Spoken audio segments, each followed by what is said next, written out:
Hi, best of listeners. Welcome back to another episode of the Syndication School series, a free resource focused on the how-tos of apartment syndication. As always, I'm your host, Theo Hicks. So each week we air two podcast episodes, as well as two videos that are a part of a larger podcast series that focus on a specific aspect of the apartment syndication investment strategy.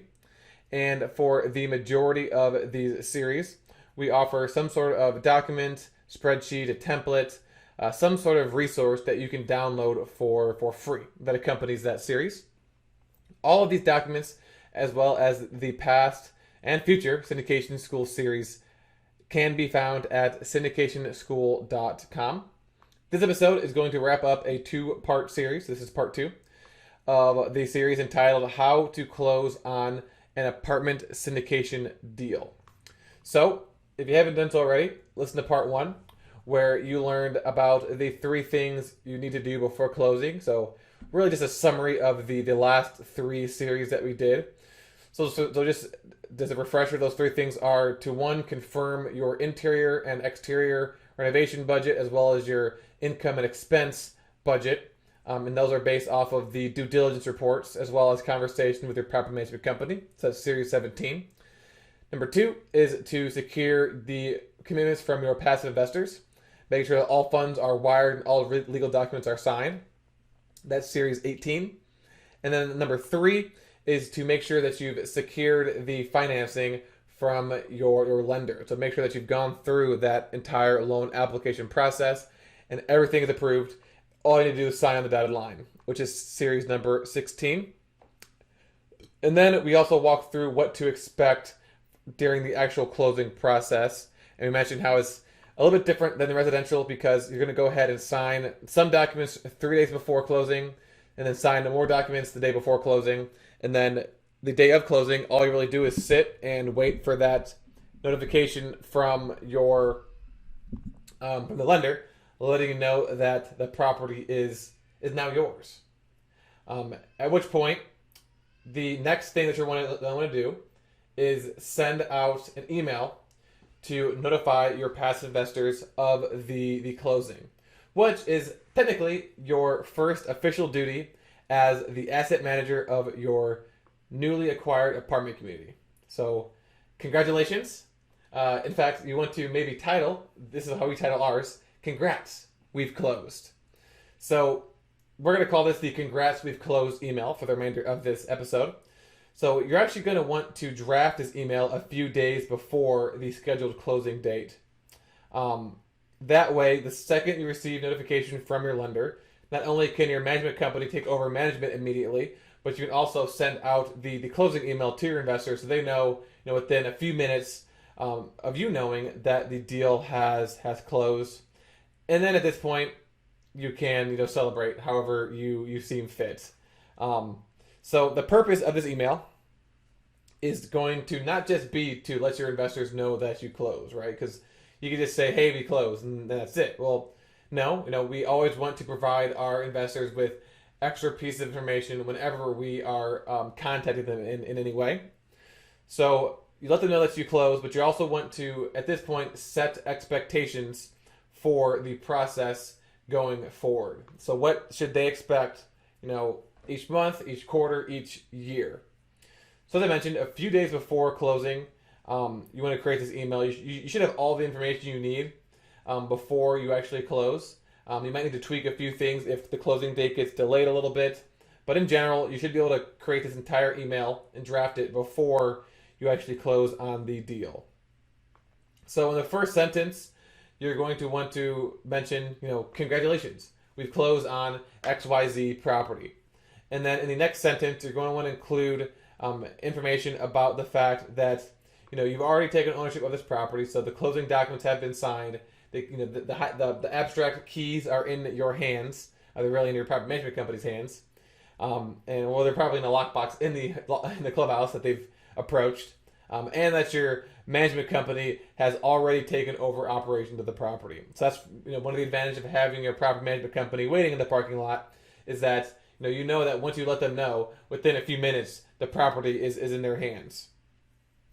And so that's what you want to put in the next sentence. Obviously, wording it as if it already happened, even though you're writing this a few days before it's actually happened. And then next, you're going to want to set up expectations for ongoing communication. So things to think about and information to include in this next sentence or next few sentences is how often do you plan on providing your investors with updates? Are they going to get weekly updates, monthly updates, quarterly updates, annually updates? Will the frequency of updates change once, depending on where you're at in the business plan? So, one thing you do is send out, weekly or bi-weekly updates during the first year, just because you got a lot going on. A lot of capital improvement projects are happening. A lot of units are being turned over. New leases signed, renovations done to units. So you might have enough information to do weekly or bi-weekly emails. And then once the renovations are done, you might move to monthly. And maybe a little bit, once the major renovations are done, you might move to monthly. And then after all the interiors are done, maybe you just start doing quarterly updates. Maybe you just do annually updates. It's really up to you. Joe's company sends out updates, recap updates each month. In these updates, he recaps the previous month's operations. And so we'll go over in more detail about these recap emails in the next series where we talk about the actual asset management duties. But again, I do want to let them know what you plan on sending them. So we send them the previous month's operations, plus on a quarterly basis we send them the financials. So we send them the actual profit and loss statement, and we send them a current rent roll for that quarter. So for you, the frequency of these recap emails, the type of information that you include in these emails is really going to be up to you. It's going to be based off of your business plan and the preferences of your investors. You can send exactly what we send. You can send more, you can send less. Again, that's going to be up to you. But whatever you do, you want to let your investors know up front and then make sure you're adhering to those expectations throughout the business plan. Next, you're going to want to also include some additional information about their distributions, about the taxes, and anything else that's going to be relevant to your investors.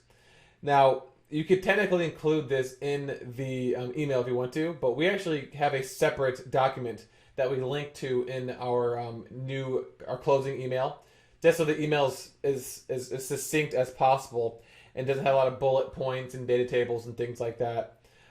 So we actually have a link that you click and you can download the investor guide. So we're going to provide you, if you're listening to this episode, with the free document this week is going to be a free investor guide template. This is an actual investor guide template that Joe has used on previous deals. So after you've done after you include the information I've mentioned before, you can say something like, for additional information on distributions, tax timings, etc., click here to download our investor guide. And then you can leave it at that. Click on the investor guide, and then you will have a PDF that hopefully ideally is 1 page long that includes all additional information on the distributions and on the tax timing and really anything else. So the purpose of this investor guide is to essentially proactively address any questions that your investors are going to have about the deal process.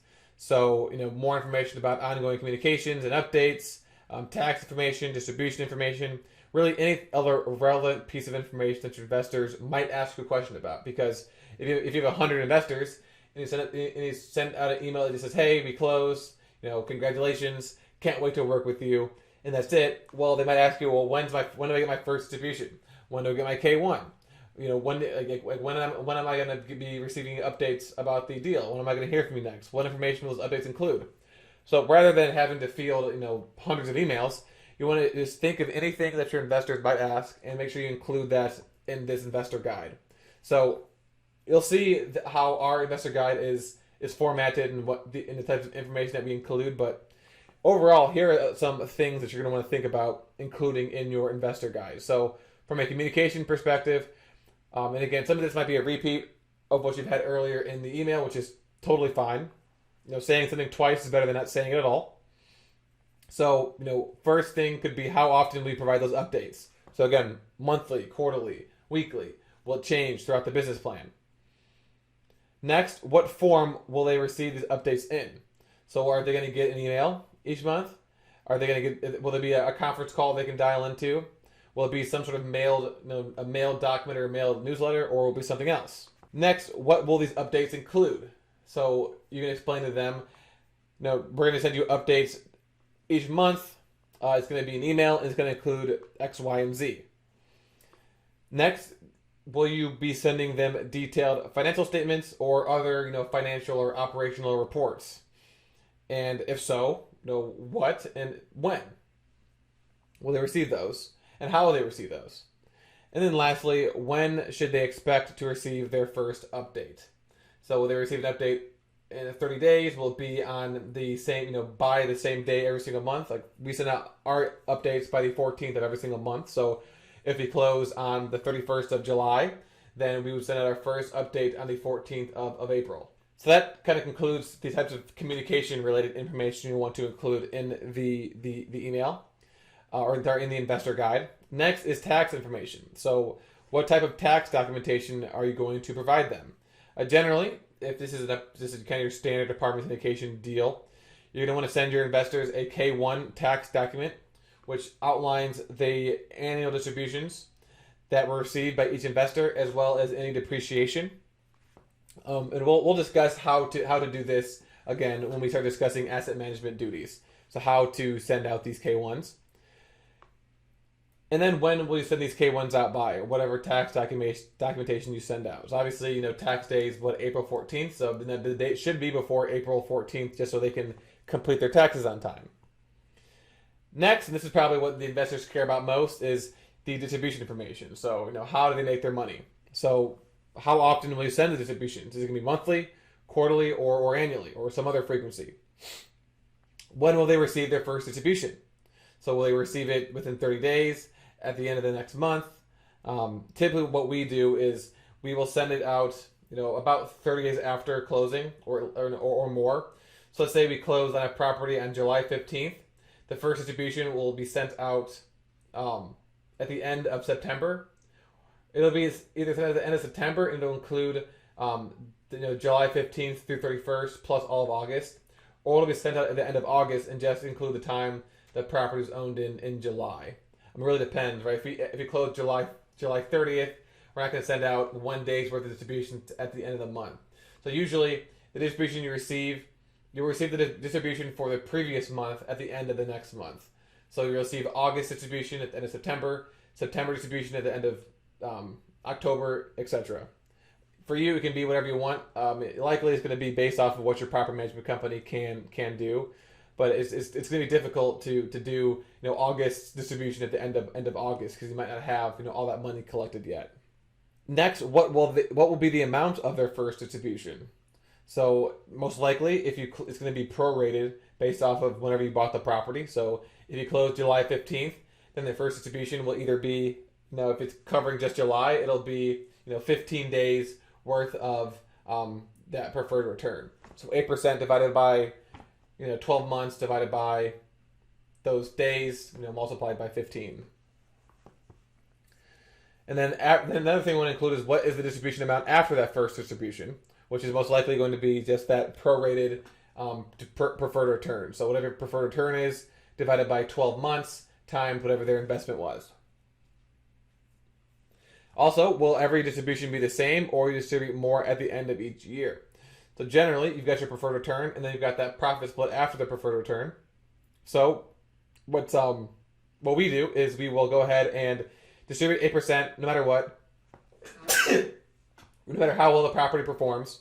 And then at the end of the year, we will evaluate the returns. After 12 months, we'll be like, okay, well, the property actually cash flow 10%. So we're going to go ahead and distribute an extra 1.5%.